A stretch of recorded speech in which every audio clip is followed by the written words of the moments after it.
Olá, tudo bem? Eu quero enviar minha saudação aqui aos irmãos da Igreja Calvary, Pastor Diego Bittencourt, essa igreja amada. É um prazer enorme conversar com você, ter esse momento de reflexão sobre a palavra de Deus. A gente está aí nesse período ainda de quarentena, né, de muitas complicações ainda com relação ao isolamento social. E essas plataformas, a tecnologia tem prestado um serviço temporário, claro, né, no cultivo da nossa fé e na edificação mútua no Senhor.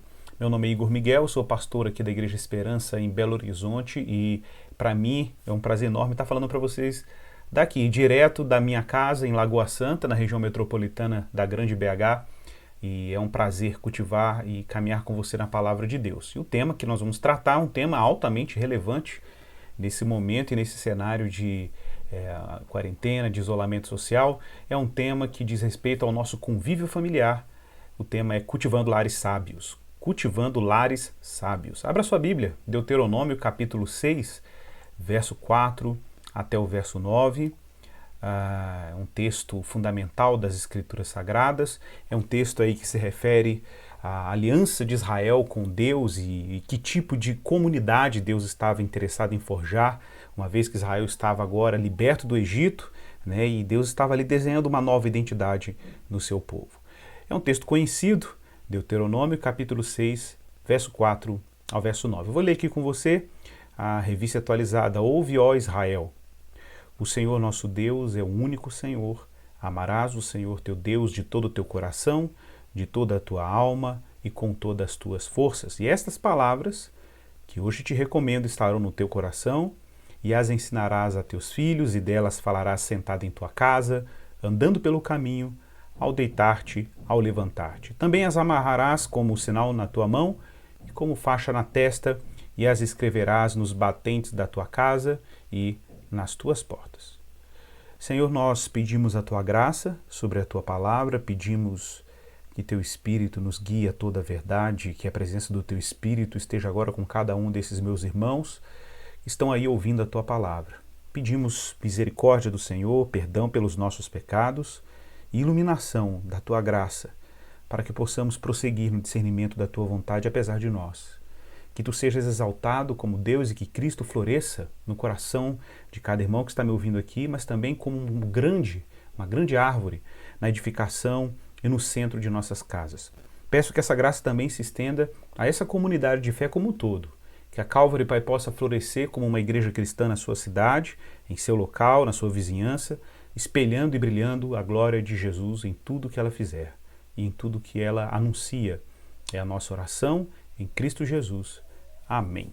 Amém. Bom, você deve saber o livro de Deuteronômio, né, o livro que nós acabamos de ler.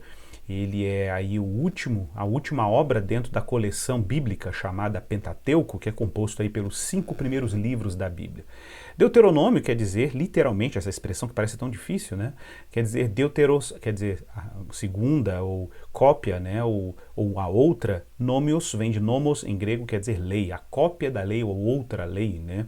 Uma referência aí, naturalmente, a um Pentateuco enquanto um documento do pacto de Israel, um documento que tinha o intento de preservar a aliança que Deus tinha firmado com Israel. Nesse caso, a proposta da obra é uma renovação da aliança. Aqui, nesse momento, Israel está entrando na Terra Prometida e a lei precisa ser revista e renovar, assim, os vínculos de Israel com os termos do pacto que Deus firmou com o seu povo depois de os tirar da terra do Egito. Estamos falando aqui de uma jornada de 40 anos já no deserto. Israel está entrando na Terra Prometida e esses termos são importantes, lembrando que a maioria esmagadora dos que estão entrando aí na terra de Canaã sequer testemunharam o êxodo. É uma geração que nasceu no deserto, né? Então, por isso, renovar as memórias aí a respeito do que Deus tem para o seu povo é fundamental.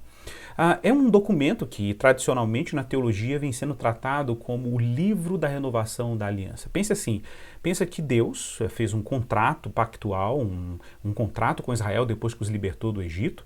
Essa era uma linguagem comum no Oriente Antigo, né? Os reis, quando dominavam povos, eles se aliançavam com esses povos com contratos, literalmente eram contratos, com pactos, e Deus usou essa linguagem, né, para se relacionar com Israel. Israel está sendo tirado do Egito, está sendo tirado como um forte de um povo que o dominava, e ali é como se o próprio Deus estivesse sequestrando esses escravos para si, e na verdade estava libertando, e ele faz uma aliança. Essa aliança tem um documento, um contrato, que é o que nós conhecemos como Pentateuco, ou a Torá, que é o livro aí que os judeus valorizam muito por ser o cerne, o coração de um processo em que Deus está se auto-revelando ao seu povo.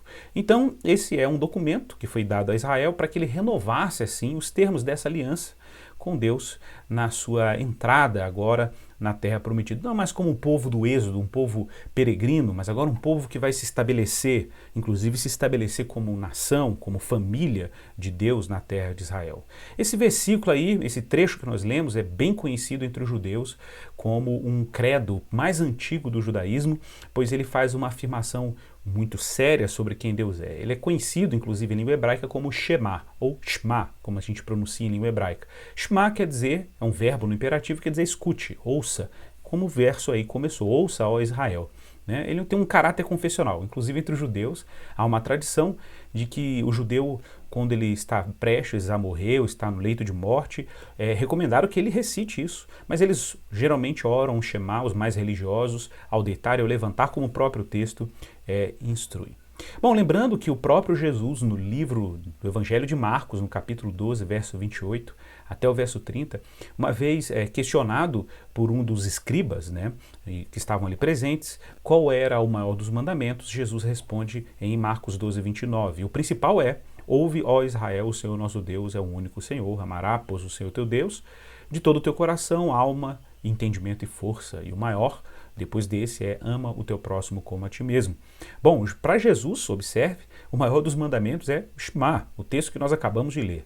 Ora, se esse é o maior dos mandamentos, nós precisamos então mergulhar nesse texto, porque ele diz respeito justamente ao modo como nós educamos filhos e o modo como a nossa rotina educacional é afetada como povo da nova aliança. Observe que interessante, o texto já começa com uma afirmação credal sobre Deus. O que significa isso? Uma verdade, uma proposição. O que é proposição? Uma afirmação que Israel carrega como uma afirmação verdadeira.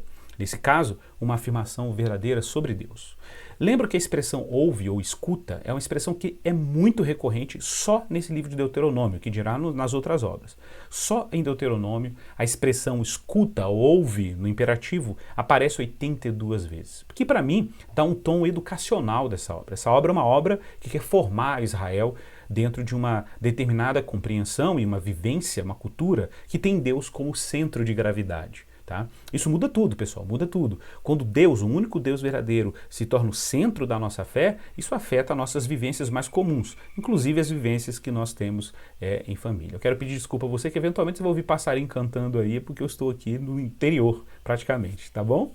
No livro de Êxodo, capítulo 6, verso 3, o Senhor aparece a Abraão, e aí é dito em Êxodo: aparecia a Abraão, a Isaque e a Jacó como Deus Todo-Poderoso, mas pelo meu nome Jeová, Yahvé, Senhor, não lhes fui conhecido. Observe que parece que há uma evolução na compreensão do povo de Israel, do povo hebreu, quanto a quem Deus é.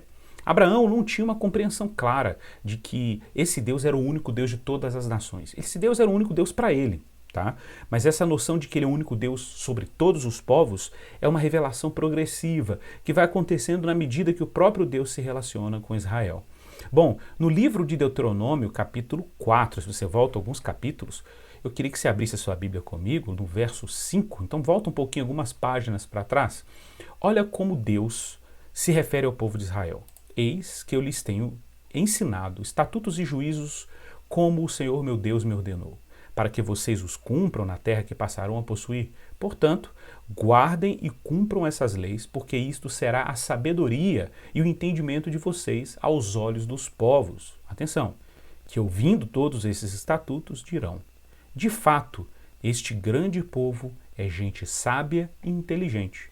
Pois que grande nação há que tenha deuses tão chegados a si como o Senhor nosso Deus todas as vezes que o invocamos? E que grande nação há que tenha estatutos e juízos tão justos como toda esta lei que hoje lhes proponho?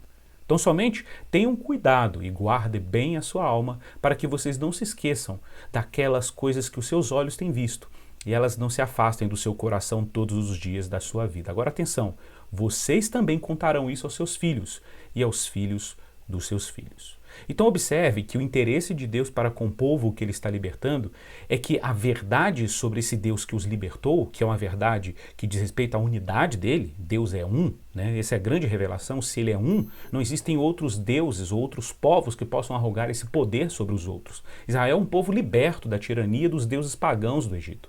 Sendo assim, Deus agora quer que o povo de Israel cultive uma cultura que nasça dessa realidade, de um povo livre. E a evidência de que eles são um povo livre é que eles não estão sujeitos a deuses, mas a um único Deus. Né? Uma vez que isso é uma verdade para Israel, ela precisa ser transmitida aos seus descendentes. Vocês contarão isso aos seus filhos e aos filhos dos seus filhos. Irmãos, nós temos uma mensagem a transmitir. A mensagem que temos a transmitir e que Israel transmitiu é que Deus é um. Essa é uma afirmação radical. Dizer que Deus é um tem várias implicações. Primeiro, significa que nós não temos que nos curvar a nenhum outro poder, seja qual for. Poder sentimental, cultural, lógico, científico, nenhum outro bem da criação de Deus pode arrogar para si devoção. O dinheiro não pode ser o nosso Deus, o poder não pode ser o nosso Deus, o sucesso, o que nós sentimos, nada, absolutamente nada pode ocupar esse lugar, porque Deus é um.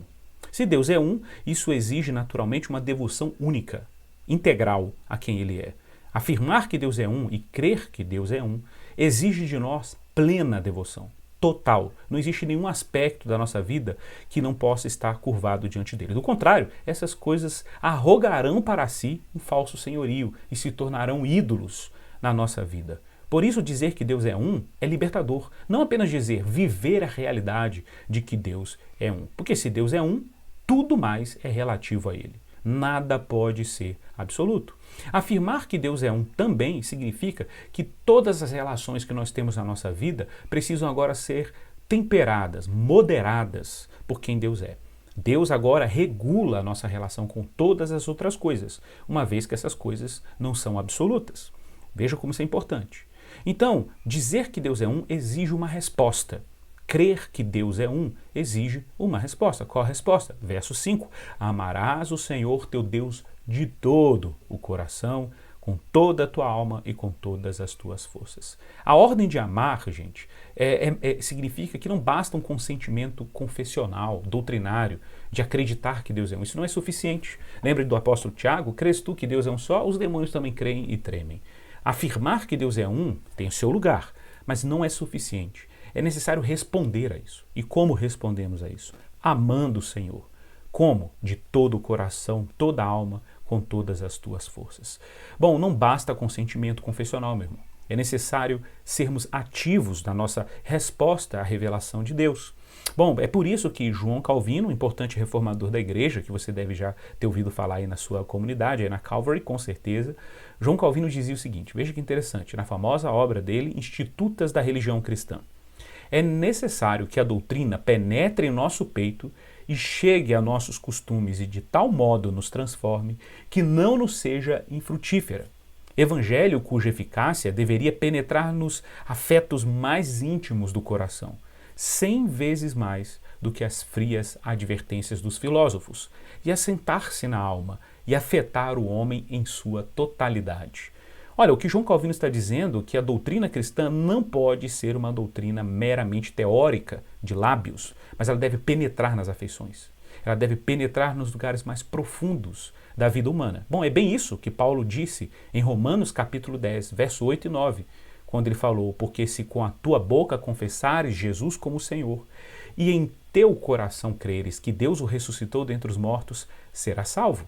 Pois com o coração é que se crê para a justiça e com a boca se faz confissão para a salvação. É claro que há uma confissão verbal, mas essa confissão deve também penetrar o coração, né, e ser operosa por meio da fé, exigindo daquele que confessa devoção inteira a quem Deus é. Não é extraordinário? Extraordinário pensar que Deus, quando se revela a nós, exige de nós igualmente uma resposta de inteira entrega a quem Ele é. E como sabemos que ela é inteira? Porque o texto diz, com todo o teu coração. A palavra todo em hebraico, kol, é abrangência. Significa que todas as dimensões da nossa existência envolvem esse amor. O coração, que é esse lugar que na linguagem bíblica se refere à devoção, ao desejo, à inclinação, à disposição, né? O texto está dizendo, olha, é com tudo isso, com todo o teu desejo. O texto continua, com toda a tua alma. A palavra nefesh, em língua hebraica, é uma palavra muito importante, porque nefesh remete à ideia de garganta. Eu não sei se você sabe disso. Nefesh remete à ideia, né, de um órgão físico que é responsável pelo alimento. Então observe que nefesh, que é a nossa existência, diz respeito àquela dimensão da nossa fome espiritual. Diz respeito àquela dimensão que apela a um bem último que possa matar a nossa fome. E com todas as nossa força. Essa é uma palavra interessante. A palavra força, kimeoderra, em hebraico, meod, né? Kimeoderra é com toda a tua força, tem um sentido também de empenho, de recursos. Então Deus não está exigindo apenas um amor psicológico, o desejo. Deus também não está exigindo apenas um amor existencial, que implique toda a identidade humana, toda a existência. Mas Deus também está pedindo um amor que envolva todos os nossos recursos, todo o nosso empenho, ou seja, não há dimensão neutra diante daquilo que nós confessamos. Dizer que Jesus Cristo é o Senhor e afirmar a unidade de Deus, do Deus Trino, tem implicações reais. Isso afeta tudo, muda o modo como a gente pensa, como a gente ama, como a gente trabalha.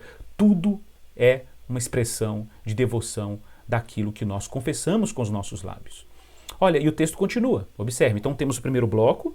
O primeiro bloco, verso 4, fala sobre quem Deus é. Então nós temos uma afirmação doutrinária sobre Deus. Temos uma crença cognitiva, intelectual, claro, e confessional sobre quem Deus é. Mas essa doutrina precisa agora se tornar afetar a maneira como nós amamos. Então, amamos esse Deus único, nos devotamos a Ele. E, finalmente, essa afirmação e esse amor precisa se tornar uma cultura. Uma cultura que é transmitida de maneira transgeracional, a começar pelos nossos lares, pelos lares do povo que foi liberto, verso 6 ao verso 9. E essas palavras, quais? É que foram ditas antes, que Deus é um e que nós temos que amá-lo. Essa afirmação precisa estar no nosso coração e nós temos que ensiná-la. Ensiná-la, observe, aos nossos filhos, falando quando estivermos sentados em nossa casa, andando pelo caminho, quando nos deitamos, quando nos levantamos e amarrando ela como sinal na nossa mão e na faixa na testa, nos batentes da casa e nas portas. Bom, vamos falar um pouco de cada parte aqui. Que palavras? Quais palavras? Por que as palavras? Porque o povo de Deus é o povo da palavra. Deus criou o mundo pela palavra, chamou Abraão pela palavra, deu ao povo de Israel a palavra em tábuas de pedra. Não é isso? Levantou os profetas pela palavra, prometeu a aliança pela palavra e, mais radical ainda, a palavra se fez carne e habitou entre nós. Jesus Cristo, o verbo de Deus. Por isso Hebreus capítulo 1 diz, né, que Deus nos falou no passado de várias formas e continua nos falando agora pelo seu Filho. O próprio livro de Deuteronômio, capítulo 8, verso 3, um texto que foi usado inclusive por Jesus na tentação no deserto, diz, ele te humilhou. Deuteronômio 8:3. Ele te humilhou, te deixou ter fome, te sustentou com maná, que nem tu nem teus pais conheciam, para que entendesses que o homem não vive só de pão, mas de tudo que sai da palavra, da boca do Senhor. Disso viverá o homem. Então, o povo de Deus é um povo que não vive pelo sustento ou pela subsistência, é o povo que vive pela palavra. Por isso, ensinarás a teus filhos. É interessante pensar que a palavra veshinantan, que está aqui no original para ensinar, significa literalmente inculcarás, ensinarás por repetição. Essa é uma verdade que precisa ser repetida em nossos lares. A nossa casa se torna um microcosmo. O que é isso? Se torna um pequeno mundo, reflexo do grande mundo que todos nós vivemos como povo redimido de Deus. E nesse pequeno espaço que é a nossa família, a dinâmica do nosso ambiente doméstico deve o tempo inteiro ser determinada por um ritmo de um povo que adora um único Deus, que se revelou como Pai, Filho e Espírito Santo, e que esse único Deus exige de nós amor integral. Tudo o que fazemos porque amamos a Deus. Educamos filhos porque amamos a Deus. Trabalhamos porque amamos a Deus. Fazemos cultura porque amamos a Deus. Servimos o próximo porque amamos a Deus. Não é porque essas coisas se tornam objetos em si de devoção. É que eles se tornam campos de expressão do nosso amor a Deus. Por isso, eles são organizados a partir dessa realidade. Nós não vivemos para filhos, nós não vivemos por filhos, por dinheiro, por poder, por influência ou por religião. Nós vivemos pela palavra. A palavra de Deus. E é ela que determina a maneira correta de amarmos filhos, amarmos o que Deus nos deu e servirmos o mundo a partir dessa realidade. Então nós temos que ensinar os nossos filhos. E o texto diz mais, falarás sentado em tua casa. Que interessante. James Smith, no livro dele, Você é Aquilo que Ama, ele diz, não subestime jamais o poder formador de uma mesa de jantar. a mesa do jantar é um lugar e um contexto extremamente importante para a formação. É lá na mesa de jantar que você deixa claro diante dos seus filhos senso de gratidão pelo alimento, senso de gratidão por quem Deus é. É lá na mesa de jantar que nós polimos as nossas relações familiares a partir da realidade de Deus. É na mesa que nós temos boas conversas, boa música, confissões de fé, leituras bíblicas e expressão de gratidão. Meu irmão, se a sua mesa é uma mesa secular, se a sua mesa não é um símbolo da unidade familiar, se a sua mesa não é uma espécie de altar onde a escritura está sendo aberta e você está orando como família, meu irmão, é importante que você relembre quem você é enquanto povo, membro do povo da aliança. Você é membro do povo batizado em nome do Pai, do Filho e do Espírito. Nós somos o povo que confessa, mas que vive a partir de uma realidade nova. Quando partimos o pão em casa, estamos colocando, encaixando a engrenagem das liturgias familiares, dos ritmos da nossa casa, com os ritmos do corpo de Cristo espalhado na face da terra. Amanhã ficamos meio preocupados porque os nossos filhos eventualmente podem se tornar ateus. E a gente não tem muito controle sobre isso, é verdade. Mas que os nossos filhos, se amanhã Deus nos livre e guarde, se eles virarem a um agnóstico, um ateu, que eles se lembrem que pelo menos um cristão, uma família cristã eles viram. A nossa família. Então, lembre-se disso, meu irmão. Grande parte do nosso trabalho é cultivar um lar que reflita a fé que nós confessamos. É muito triste ver famílias que só são cristãs quando estão no culto, mas as suas rotinas são permeadas de devoções seculares e de ídolos constituídos por afeições completamente desordenadas por falta da centralidade de Deus em suas vidas. Mas não basta ter a mesa cristã, é necessário falar dessa palavra andando pelo nosso caminho. Os nossos filhos precisam ser saturados dessa verdade. Quando? No dia a dia, na nossa rotina, viajando, passeando, indo para o trabalho, toda a realidade precisa ser permeada com os grandes atos salvadores de Deus, contar os grandes feitos de Deus, contar histórias dos grandes homens e mulheres de Deus da história, o Evangelho, os catecismos, as confissões, a lei de Deus, o credo apostólico, a Trindade, os evangelhos, as cartas de Paulo, o Pentateuco, os 10 mandamentos, a história da Reforma Protestante, a história do cristianismo antigo, dos grandes missionários, dos nossos heróis. É isso, meu irmão. Se a gente não tiver um ambiente na nossa casa que seja propício à afirmação do que nós cremos, de que existe um povo, uma história que é marcada por essa realidade, os nossos lares continuarão se secularizando, continuarão completamente governados por outras coisas que não Deus. Então observe, aqui é um momento de contrição e arrependimento, no sentido de que temos que cultivar de maneira mais intencional lares que glorificam a Deus. O texto continua, ao deitar e ao levantar. Meu irmão, faça esse exercício. Eu me lembro de um exercício pessoal que eu aprendi uma vez com um rabino, imagine. Um rabino que não é cristão. Uma vez eu vi ele dando uma palestra e dizendo que a primeira coisa que ele diz quando ele abre os olhos na cama é um trecho do Salmo 16, tenho sempre posto o Senhor diante de mim. E depois ele se senta na cama e faz o Shema. No nosso caso, no meu caso, eu costumo, depois que falo essa frase, sento na cama e recito ali Deuteronômio 6,4 e o Pai Nosso. E me lembro de quem eu sou diante de Deus. Sou filho de Deus. A minha casa precisa ter consciência de que é uma casa de Deus. E nós fazemos isso ao deitar e ao levantar. A primeira coisa que fazemos, declarar que estamos diante dele. E a última coisa que fazemos, declarar que terminamos o dia diante dele. Que extraordinário. Como é bom, meu irmão, a gente cultivar lares fundados nessa alegria. Eu quero te encorajar a fazer isso com muita disposição. Mas o texto continua. Também as amarrarás como sinal na tua mão e como faixa na testa. Os judeus fazem isso de forma literal. Mas me parece que o texto está dizendo de algo aqui muito profundo. De que você pode usar os recursos pedagógicos que forem necessários para você se lembrar dessa palavra. Amarrar como sinal na mão era dizer que toda vez que nós laborarmos, trabalharmos, tivéssemos isso em nossa mente. Não há trabalho neutro. Todo trabalho que realizamos no Senhor. E como sinal na nossa testa, significa que tudo que pensamos, pensamos no Senhor. É a palavra de Deus que é a interface entre o que fazemos e quem Ele é. Entre a nossa fé e a nossa atuação. Isso dá testemunho público. Escrever a palavra na testa significava dizer para si e para os outros quem é que você crê e a partir de qual realidade você vive. Não existe espaço para uma fé privada e uma vida secular pública no texto aqui do Shema. O Shema fala claramente de que essa palavra precisa estar escrita nos umbrais das nossas casas. Para quê? Para que quando os israelitas saíssem de casa se lembrasse da palavra e ao voltar para casa se lembrasse da palavra. O Deus que governa a vida privada é o mesmo que governa a sua vida pública. Não existem fronteiras nesse sentido. E eu sei que muita gente na situação de home office tem vivido isso de forma muito interessante, porque a fronteira entre privado e público estão bem aí misturadas. Mas lembre-se, isso é importante. Nós fomos chamados por Deus para viver uma ordem que Deus nos deu pela sua palavra, que é fundada em graça. Deus não nos deu a sua palavra e os princípios sábios dela como uma lei imposta de forma arbitrária, caprichosa. Ao contrário, elas são ordens divinas para a nossa boa vida. Me lembro de Abraham Kuyper, importante teólogo, reformador holandês, e foi inclusive primeiro-ministro da Holanda.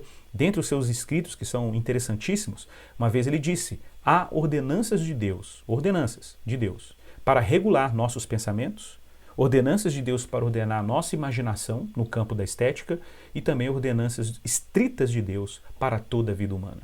Toda a vida humana é afetada por essa realidade. Olha, eu quero lembrar aqui um trecho que eu acho fundamental, 2 Timóteo, capítulo 3, verso 14 ao verso 17. Eu me lembro aqui de quando o apóstolo Paulo, olha que interessante, admoestando Timóteo, disse para ele: quanto a você, Timóteo, que era um jovem presbítero, permaneça naquilo que aprendeu, em que acredita firmemente, sabendo de que você o aprendeu e que, desde a infância, você conhece as sagradas letras que podem torná-lo sábio para a salvação pela fé em Cristo Jesus. Toda escritura é inspirada por Deus, útil para o ensino, para a repreensão, para a correção, para a educação na justiça, a fim de que o servo de Deus seja perfeito e perfeitamente preparado para toda boa obra. Muita gente pergunta isso: ô Igor, mas como é que funciona isso? Eu prego o evangelho, falo de Cristo para o meu filho, educo ele no caminho da verdade, mas no final a conversão é uma coisa individual, depende da própria obra de Deus nele. É verdade, mas tomara que quando seu filho se converter ao Senhor, ele seja como Timóteo, alguém que vai se lembrar de como as sagradas letras podem torná-lo sábio para a salvação pela fé. Os nossos filhos precisam ser equipados agora, porque nós contamos com a graça de Deus amanhã. Não contamos com a exceção, contamos com a regra de que quando evangelizamos, discipulamos, catequizamos, instruímos, Deus é misericordioso e desperta o coração dos nossos filhos para essa salvação. Tem exceções? Sim, mas nós operamos pela regra. Operamos por aquilo que a gente sabe que é o princípio geral. O princípio geral é que filhos, ao verem lares cristãos, edificados autenticamente pela realidade de Deus em Cristo, eles serão naturalmente, terão muito mais subsídio, né, para discernir a verdade do Evangelho do que aqueles que não vivem nessa realidade. Essa é a graça que Deus nos deu. Essa é uma operação soberana de Deus em nossas vidas. Né? Não fique achando que a sua obediência à palavra de Deus está fora, né, dos domínios daquilo que Deus considera a sua graça. Então eu quero encerrar essa reflexão com você, né, enfatizando que é importante deixar isso aqui claro, né, que nós não estamos falando aqui de uma série de práticas religiosas, mas de uma casa que está raizada, fundada na graça de Deus. Por estar fundada na graça de Deus, é uma casa que ama a Deus. Por ser uma casa que ama a Deus, ela tem interesse em obedecer a Deus. Jesus disse isso: aquele que me ama guarda os meus mandamentos. Observe a ordem do texto. Como que eu guardo os mandamentos de Deus? Quando eu amo a Deus, e não é o contrário. Então, quando o meu coração é tomado por amor a Deus, ele é tomado por uma disposição e interesse em obedecer a palavra de Deus, porque ela é boa. Ela é boa, acabamos de ler aqui Timóteo. Então, uma casa que tem Deus como centro tem suas rotinas, práticas, ritmos e prioridades todas centradas e afetadas por Ele. E observe, quando eu falo Deus, não estou falando necessariamente da igreja, do funcionamento da igreja, das rotinas que nós temos no ministério, nada disso. Eu estou falando de uma casa centrada na realidade de Deus, marcada por esse ritmo. É claro que a igreja vai fazer parte disso na medida que ela serve cada um dos seus membros a amarem e desejarem mais a Deus. Mas às vezes isso fica confuso. Servir a igreja não é necessariamente servir a Deus. Né? Na verdade, nós servimos a Deus, por isso servimos a igreja e outras instituições. Então observe que a gente não pode mudar a ordem aqui. O lar continua sendo um microcosmo, um pedaço do reino de Deus, em que nós temos a responsabilidade de reproduzir as dinâmicas do governo de Deus nesse ambiente doméstico. A responsabilidade formativa não pode ser terceirizada. A responsabilidade de educar não pode ser passada para o professor de escola dominical, para o pastor ou para a escola confessional. Não. A prioridade da formação dos nossos lares é nossa. A prioridade da formação é minha, como pai, sua como mãe, como pai. Nós temos a responsabilidade. Eu quero inclusive encorajar você, homem, a protagonizar o projeto formativo da sua casa. Nós somos, em algum nível, pastores dos nossos lares, né? Nós temos a missão e a tarefa de transmitir o amor a Deus aos filhos e tendo isso como prioridade. A casa se torna, nesse sentido, uma comunidade da aprendizagem, um ambiente formativo. Rotinas formativas, rituais formativos, né? Os tempos de aprendizagem na nossa casa, né? Eles precisam ser determinados, organizados. Nós temos que convocar os nossos filhos para orar, os nossos filhos precisam nos ver orando. É muito importante isso, que seus filhos te vejam orando, quebrantado, com a palavra de Deus na mão, que eles testemunhem o seu fascínio e o seu amor alegre por quem Deus é. Né? Peça os seus filhos para lerem um texto bíblico, aqueles que podem ler. Peça os seus filhos para desfrutarem do programa de educação cristã da sua igreja. Tá? Não subestime, meu irmão, não subestime o potencial da graça de Deus de transformar os nossos filhos em pessoas e cristãos muito melhores do que nós. Apesar de vivermos um mundo complexo, né? Deus é poderoso, meu irmão, e não há convertidos improváveis, mesmo em um mundo improvável. Né? Então nós precisamos sempre lembrar disso. E eu quero particularmente te encorajar, você pai homem, Provérbios capítulo 4, do verso 1 ao verso 13. Quero encerrar com essa reflexão aqui em cima de Provérbios. Abra aí a sua Bíblia se você quiser, você pai principalmente. Nesse momento de você protagonizar, chama a sua família para perto, abra a Bíblia e peça a Deus para falar com você. Seja humilde, meu irmão, seja humilde. Admita talvez para a sua família que você tem sido negligente como pai e educador. E olha o que diz o texto: meus filhos, ouçam quando o seu pai lhes ensina. Prestem atenção e aprendam a ter discernimento, pois a orientação que lhes dou é boa. Não se afastem de minhas instruções. Quando eu era filho de meu pai, filho único, amado por minha mãe, meu pai me ensinava, abre aspas, leve minhas palavras a sério, siga meus mandamentos e viverá. Adquira sabedoria, aprenda a ter discernimento. Não se esqueça de minhas palavras e nem se afaste delas. Não abandone a sabedoria, pois ela o protegerá, ame-a e ela o guardará. Adquirir sabedoria é a coisa mais sábia que você pode fazer. E tudo mais, aprenda a ter discernimento. Se você der valor à sabedoria, ela o engrandecerá. Abrace-a e ela o honrará.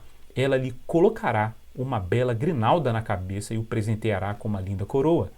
Meu filho, ouça minhas palavras, ponha-as em prática e terá uma vida longa e boa. Eu lhe ensinarei o caminho da sabedoria e o conduzirei por uma estrada reta. Quando andar por ele, nada o deterá. Quando correr, não tropeçará. Apegue-se às minhas instruções e não as solte. Guarde-as bem, pois são a chave da vida. O que me chama mais atenção nesse texto é que, no final das contas, todo o nosso trabalho de educação com os nossos filhos é para que os nossos filhos sejam bons pais e boas mães, para que eles reproduzam aquilo que eles receberam, porque essa é a ordem de Deus, transmitir essa verdade a nossos filhos e aos filhos dos nossos filhos. Que Deus te abençoe, meu irmão. Que Deus abençoe a sua família. Ore com ela agora, dedique um tempo de oração. Eu quero orar com você para que a graça de Deus seja generosa no seu lar.